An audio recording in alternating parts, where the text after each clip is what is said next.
आखिर मेरी मम्मी को ऐसा क्या करना पड़ता होगा जिस वजह से उनको उनकी साड़ी का पिन खोलना पड़ता है। मैंने हजारों ताने सुने थे कि तू भी यही सब करेगी, इससे ज्यादा कुछ नहीं कर पाई। मैं स्कूल से बस जब घर लौट कर आती थी, मेरे स्टेप फादर मेरा सेक्सुअल अब्यूज करने के लिए मुझे उसी घर में मिलते थे, क्योंकि मैं लड़की हूँ और मेरे साथ अगर कुछ भी होता है तो मेरा हक नहीं है किसी से शेयर करना, और वो मेरी गलती है। मुझे भी अपनी जिंदगी अब जीनी थी।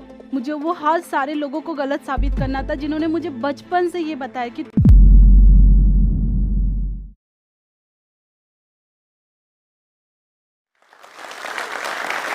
आज हम सभी कहीं ना कहीं परेशानियों से गुजरे हुए हैं। बचपन से मैं एक ऐसे परेशानी से गुजरती थी जिससे मैं बाहर नहीं निकलती, तो हो सकता है आज यहाँ जो स्टॉक पर आप सबके सामने ना होकर किसी कोठे में पड़ी सड़ रही होती।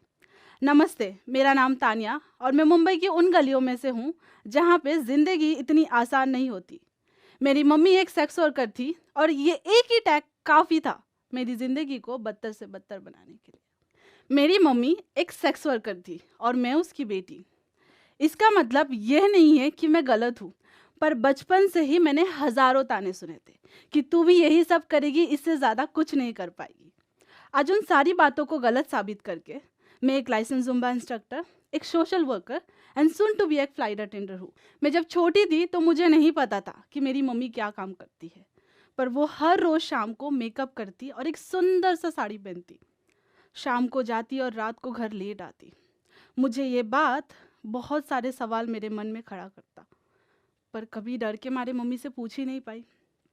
तो वो जब जाती थी तो उनका साड़ी का पिन मैं ही लगाती थी, और वो जब वापस लौट के आती थी तो उनका साड़ी का पिन मैं ही खोलती थी। तो पिन जहाँ मैं लगाई होती थी वो पिन मुझे हमेशा कहीं और मिलता था, और ये बात मुझे बहुत कंफ्यूज करती थी। मेरे मन में अब फिर से वही सवाल पैदा होते थे कि आखिर मेरी मम्मी को ऐसा क्या करना पड़ता होगा जिस वजह से उनको उनकी साड़ी का पिन खोलना पड़ता है। मैं कभी हिम्मत मेरे अंदर कभी हिम्मत आई ही नहीं कि मैं मेरी मम्मी से पूछूं कि मम्मी आप क्या करती होगी। मैं करीब मेरी मम्मी से पूछ ही नहीं पाई, और इसी कन्फ्यूज़न में मेरा पूरा बचपना बीत गया। मैं थोड़ी बड़ी हुई तो मैं, मेरी मम्मी और मेरी छोटी बहन मेरे स्टेप फादर के घर शिफ्ट हुए। मुझे लगा था ज़िंदगी अब बदलने वाली है और ज़िंदगी में खुशियाँ आने वाली है। फिर ज़िंदगी बदली तो थी। मैं जब रात को सोती थी तो मेरे स्टेप फादर मेरे बॉडी के प्राइवेट पार्ट में हाथ लगाते थे, और डर के मारे मैंने ये बात कभी किसी से कहा ही नहीं, क्योंकि मैं जो सोसाइटी में पली बड़ी हूँ वहाँ मुझे ये सिखाया जाता था क्योंकि मैं लड़की हूँ और मेरे साथ अगर कुछ भी होता है तो मेरा हक नहीं है किसी से शेयर करना, और वो मेरी गलती है जो मेरे साथ होता है। मैंने मम्मी को भी कभी नहीं बताया क्योंकि मुझे लगा था मम्मी कभी समझेगी ही नहीं, और ये कहीं टाइम तक होते रहा मेरे साथ। जब मैं 13 साल की हुई तो मुझे समझ में आने लगा कि सेक्सुअल अब्यूज़ क्या होता है, और फिर मुझे लगा ये तो कहीं टाइम से मेरे साथ होते आ रहा है। और थोड़े टाइम बाद तो फिर मम्मी भी घर छोड़कर चली गई। कुछ टाइम बाद तो मुझे एकदम से ऐसे लगने लगा था कि मैं एग्जैक्टली मेरी मम्मी की ज़िंदगी जी रही हूँ। अंतर बस एक था, मैं सेक्स वर्कर नहीं थी। मैं मार खाती थी, डोमेस्टिक वायलेंस, फिजिकल अब्यूज़ मेरी ज़िंदगी का डेली रूटीन सा बन गया था। स्कूल से जुड़े, बचपन से जुड़े, टीनेजर से जुड़े सबके पास ये यादें होती है, मेरी बस इतनी सी थी। मैं स्कूल से बस जब घर लौट कर आती थी, मेरे स्टेप फादर मेरा सेक्सुअल अब्यूज़ करने के लिए मुझे उसी घर में मिलते थे।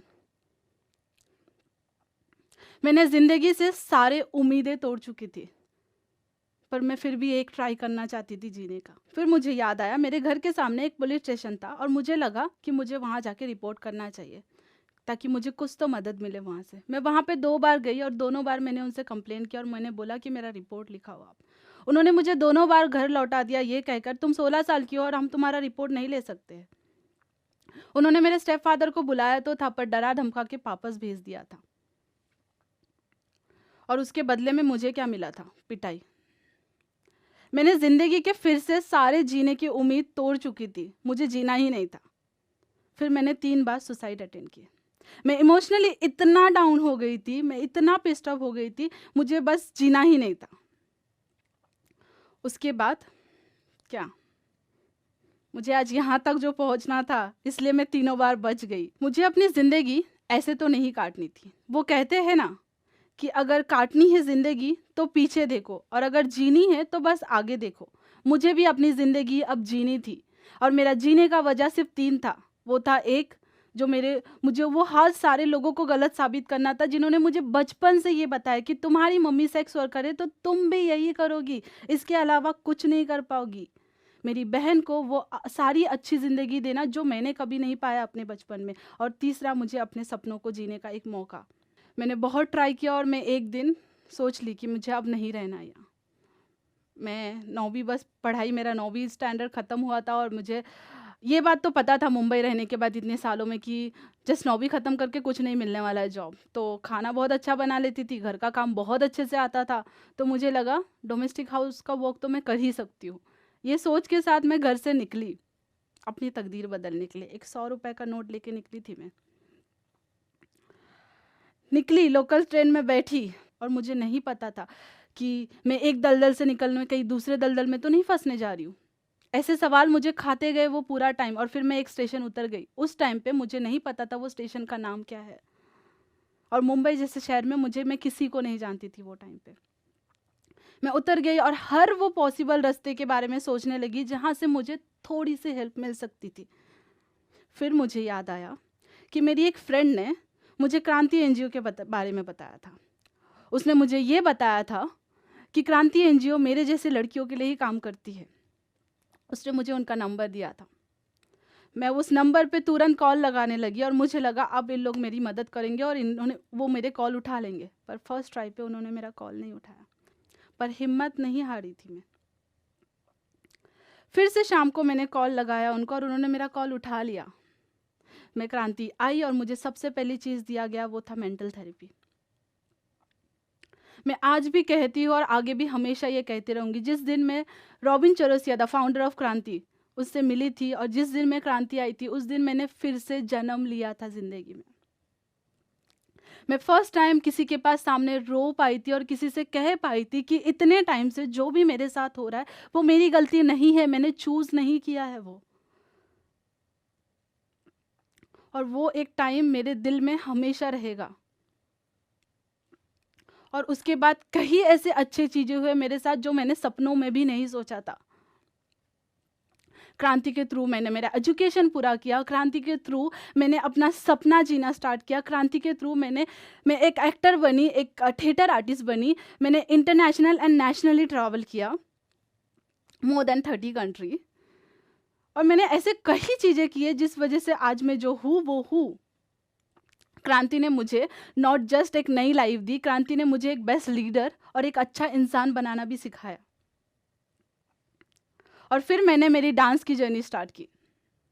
मैं पहले बॉलीवुड डांस करती थी, फिर मुझे लगा कि मुझे जो करना है वो मुझे नहीं मिल रहा है बॉलीवुड से, मुझे उससे कुछ ज़्यादा करना था। फिर किसी ने मुझसे जुम्बा से मेरा इंट्रोड्यूस कराया एंड देन मेरी जुम्बा की जर्नी स्टार्ट हुई। मैं कुछ महीनों के लिए स्टूडेंट थी और फिर कुछ महीनों के बाद मैं एज अ इंस्ट्रक्टर लाइसेंस में इंक्लूड हुई। इट्स बिन 3.5 years मैं लाइसेंस जुम्बा इंस्ट्रक्टर हूँ और मैं बहुत सारे अलग अलग डिफरेंट NGOs में जाती हूँ और उन्हें क्लासेस देती हूँ। जुम्बा ने मेरे लाइफ में मैजिक किया है। जुम्बा ने एक मुझे नया तानिया बनाया है, मुझे जीने का वजह दिया, मुझसे खुद से प्यार करने का और मेरे बॉडी को एक्सेप्ट करने का एक मौका दिया। और क्या ही चाहिए था मुझे ज़िंदगी में। और उससे भी बड़ी बात, हैप्पीनेस क्या है उसका मतलब समझाया जुम्बा ने मुझे। आज भी जब मैं ऐसे मेरी स्टोरी शेयर करती हूँ तो बहुत से मेरे दोस्त और बहुत से लोग मुझे कहते हैं और पूछते हैं तू क्यों करती है ऐसा, तुझे क्या मिलता है और क्या मिलने वाला है करके। मेरा उन सब से यही कहना है कि मुझे पता है कि कहीं ना कहीं मेरे जैसे कितने तानिया, कितने लड़के और कितने लड़कियां ऐसे ही परेशानियों के दौर से गुजर रहे होंगे। जब हम ऐसे परेशानियों से गुजरते तो हम अंदर ही अंदर दम घुटकर जीने लगते हैं, हमें कुछ ऑप्शंस और नहीं नज़र आते हैं। मैं उन सारे लोगों से कहना चाहती हूँ, मैं फिर से बोल रही हूँ, मैंने अपनी जर्नी खुद से स्टार्ट किया था, मैंने खुद का कदम फर्स्ट मेरे से स्टार्ट किया था। मैं घर से खुद निकली थी और फिर मुझे सपोर्ट मिला था। वैसे ही आपको भी अपनी ज़िंदगी बदलने के लिए अपना स्टेप खुद लेना पड़ेगा।